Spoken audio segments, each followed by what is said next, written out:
जय हिंद दोस्तों, आशा है आप लोग स्वस्थ होंगे, मस्त होंगे। आज हम कक्षा 10 गणित का प्रश्नावली 9.1 पढ़ रहे थे। उसका प्रश्न नंबर 7 आज हमको पढ़ना है। ध्यान से देखना। प्रश्न नंबर 7 क्या कह रहा है कि भूमि के एक बिंदु से यानी जो सवाल कहेगा पहले उसका हम चित्र बनाएंगे। क्वेश्चन कह रहा है भूमि के एक बिंदु से, इसका मतलब पहले हमको क्या बनाना पड़ेगा, भूमि बनानी पड़ेगी। तो सबसे पहले हम एक भूमि बनाएंगे। क्या बनाएंगे बच्चा? भूमि बना लेंगे। तो ये मान लो हमारी क्या हो गई, भूमि हो गई। ये क्या हो गई, भूमि। और भूमि में एक बिंदु यहाँ पे है, एक बिंदु यहाँ पे है। तो क्वेश्चन कह रहा है कि भूमि के एक बिंदु से, भूमि का एक बिंदु से 20 मीटर ऊंचे भवन, यानी ये जो जमीन है, ये जो भूमि है, यहाँ पे भूमि के एक बिंदु से 20 मीटर ऊंचे पर क्या है, भवन है। तो भूमि के एक बिंदु से 20 मीटर ऊंचे भवन, यानी यहां से हमको भवन बनाना पड़ेगा एक बिंदु से। और भवन की ऊंचाई कितनी है, ये मान लो हमने भवन बना दिया। क्या बना दिया हमने? भवन। ये हमारा भवन है। ये क्या है? भवन। और भवन की ऊंचाई कितनी, इसका नाम रख लेते हैं कुछ, ए बी और इस बिंदु का नाम सी। और भवन की ऊंचाई कितनी है भैया? 20 मीटर। कितनी ऊंचाई है? 20 मीटर। सवाल कह रहा है कि भूमि के एक बिंदु से, तो भूमि के एक बिंदु से 20 मीटर ऊंचे भवन, तो भवन यानी बिंदु से, इस बिंदु से भवन की जो ऊंचाई है या 20 मीटर ऊंचाई है, यानी भूमि के एक बिंदु से 20 मीटर की ऊंचाई पर एक भवन है। समझ में आया? यानी भवन की ऊंचाई कितनी है? 20 मीटर। भवन के शिखर पर, भवन का जो ये वाला बिंदु ऊपरी वाला हिस्सा है, ये शिखर है। और इस भवन के शिखर पर लगी एक संचार मीनार, यानी ये जो भवन है, भवन के शिखर पर क्या लगा हुआ है? एक संचार मीनार लगा हुआ है। एक संचार मीनार लगा हुआ है। इसका भी नाम कुछ हम रख देते हैं, इसका नाम रख देते हैं डी। ये क्या है हमारा?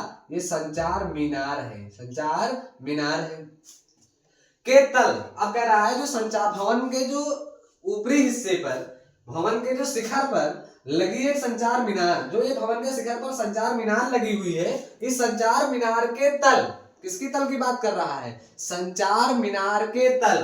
तो संचार मीनार के तल, तो संचार मीनार के तल और शिखर, और ये शिखर यहाँ है, संचार मीनार का तल ये है और संचार मीनार के शिखर ये है। तो संचार मीनार के तल और शिखर के उन्नयन कोण, पहले उन्नयन कोण क्रमशः, देखो क्रमशः मतलब क्रम से, पहले ये तल की बात कर रहा था, तो पहले हम तल यानी संचार मीनार के तल, यानी संचार मीनार का तल यहाँ है और यहाँ पे जो उन्नयन कोण बना रहा है कितना है? 45 अंश है। तो इसका उन्नयन कोण 45 अंश हो गया। और शिखर, शिखर का उन्नयन कोण कितना है भैया? तो शिखर ये है संचार मीनार का, और ये कितने अंश का कोण बना रहा है? ये भैया हमारा ये टोटल है कितने अंश का? 60 अंश का। यहाँ पे लिख दे रहे हैं 60 अंश का है। कह रहा है क्वेश्चन में कि मीनार की ऊंचाई ज्ञात कीजिए। क्या ज्ञात करना है? मीनार की ऊंचाई ज्ञात करना है हमको, मीनार की ऊंचाई। अब देखो सवाल समझना लगाना कैसे है। मीनार की ऊंचाई ज्ञात करने को इन्होंने कहा है, तो सबसे पहले हम मान लेंगे कि माना मीनार की ऊंचाई बराबर, माना मीनार की ऊंचाई बराबर, मान लेते हैं कि जो मीनार की ऊंचाई है वो है h मीटर। कितने मीटर मान लेते हैं?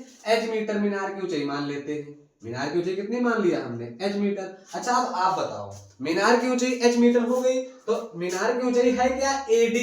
मीनार की ऊंचाई यही तो है, यही तो, सिर्फ इतना ही तो मीनार है, इतना तो हमारा भवन है। तो ये मीनार है AD और मीनार की ऊंचाई हमने कितना मान लिया भैया?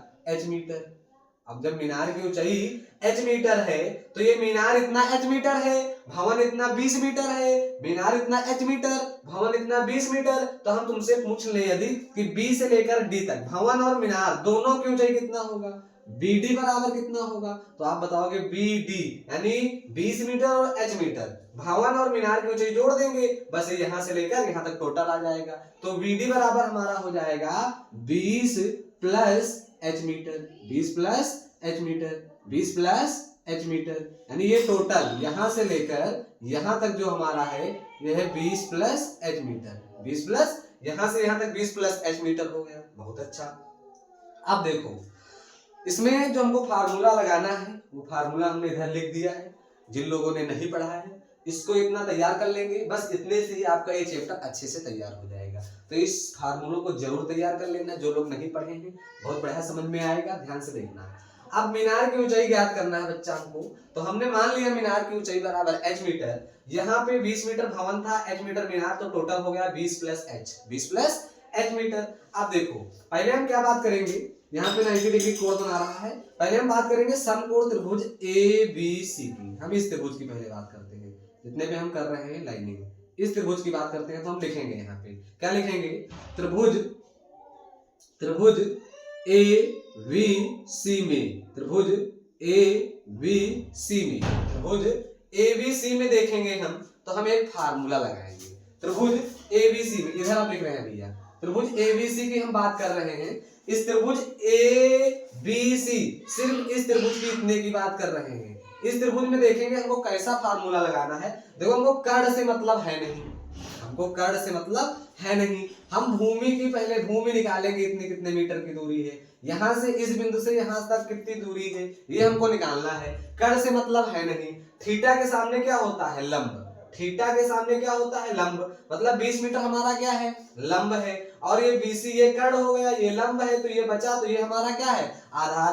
तो लंब और आधार हम ऐसा फार्मूला लगाएंगे जिसमें हमको लंब और आधार मिल जाए।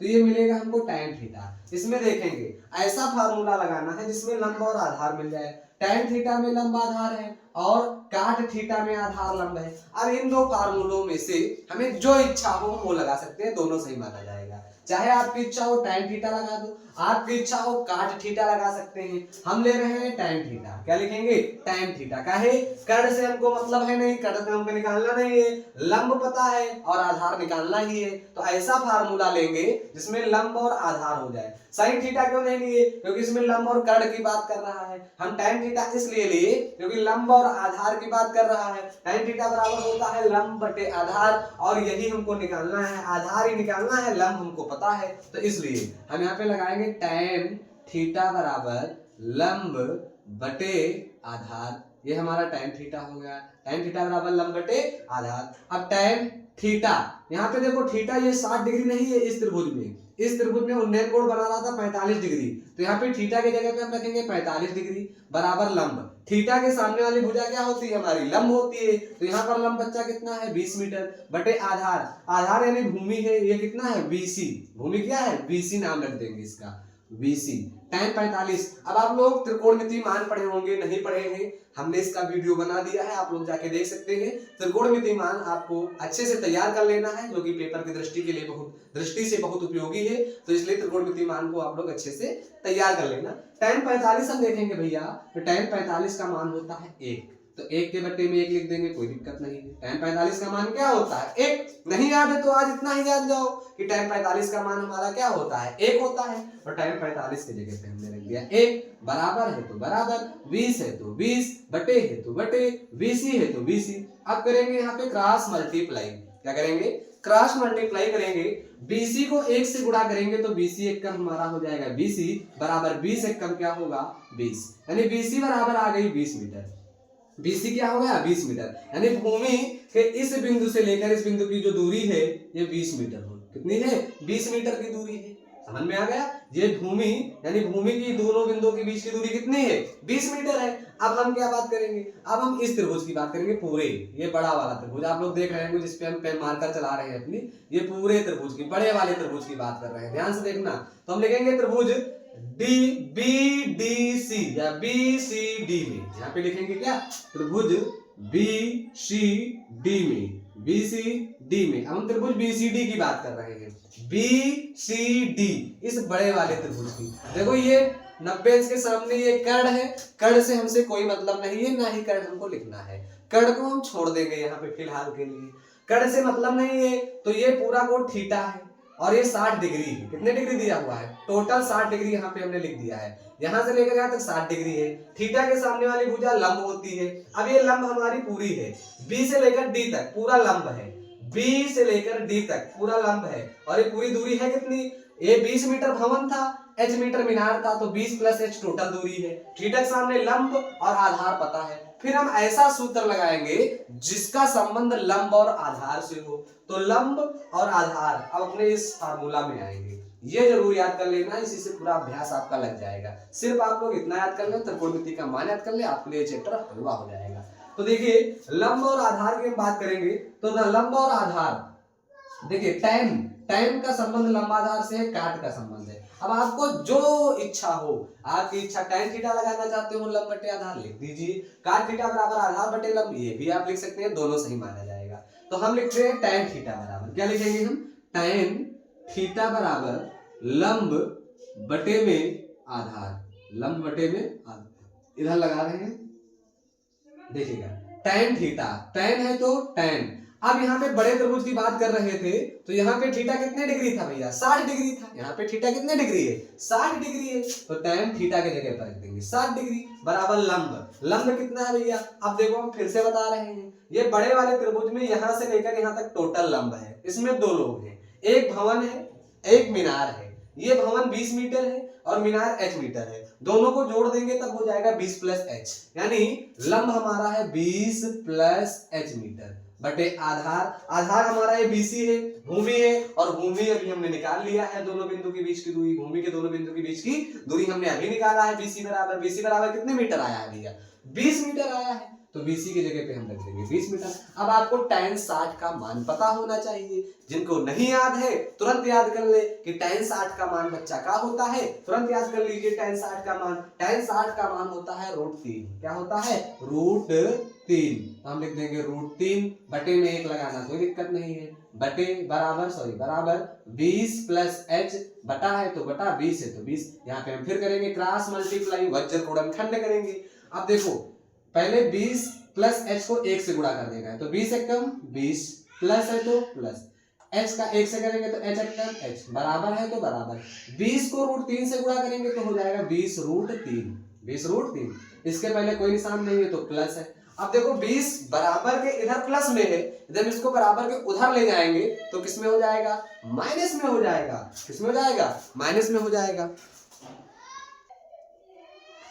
सही लाइट चली गई थी, यहाँ पे देखिए आप लोग, यहाँ पे बराबर की तरह 20 प्लस में है, इधर बराबर को उधर ले जाएंगे तो क्या हो जाएगा, माइनस में, तो इधर बचेगा हमारा का केवल h बचेगा, h बराबर 20√3, इधर माइनस में हो जाएगा 20, h बराबर देखिए अब जो दोनों जगह हो कॉमन होता है, जो दोनों जगह हो क्या हो जाता है, कॉमन होता है। देखिए 20 यहाँ पर भी है और 20 यहाँ पर भी है, तो 20 हम क्या ले लेंगे भैया, कॉमन ले लेंगे, तो 20 हमारा क्या हो गया, 20 हमारा कॉमन हो गया। अब बचा क्या यहाँ पे लल्ला, √3, माइनस है तो माइनस 20 कॉमन हो गया तो 1 बचेगा, 20 एकम 20 होता है, h बराबर 20√3 माइनस 1, यानी h, और h हमने माना क्या था, h हमारा था मीनार की ऊंचाई, यानी h बराबर हो गया 20√3 माइनस 1, और यही हमको ज्ञात करना था, h ज्ञात करना था, मीनार की ऊंचाई ही निकालना था, तो हम लिख देंगे अतः मीनार की ऊंचाई बराबर, अतः मीनार की ऊंचाई बराबर 20 ब्रैकेट में √3 माइनस 1 मीटर, आंसर, यही हमारा आंसर हो गया। आशा आप लोग समझ पाए होंगे, अच्छे से तैयार करिएगा इसको, गणित बार बार रिवीजन करते रहिए, यही आपके लिए बेहतर है, अच्छे से पढ़िए, तैयार करिए। मिलते हैं अगले वीडियो में, आज के लिए इतना ही, धन्यवाद।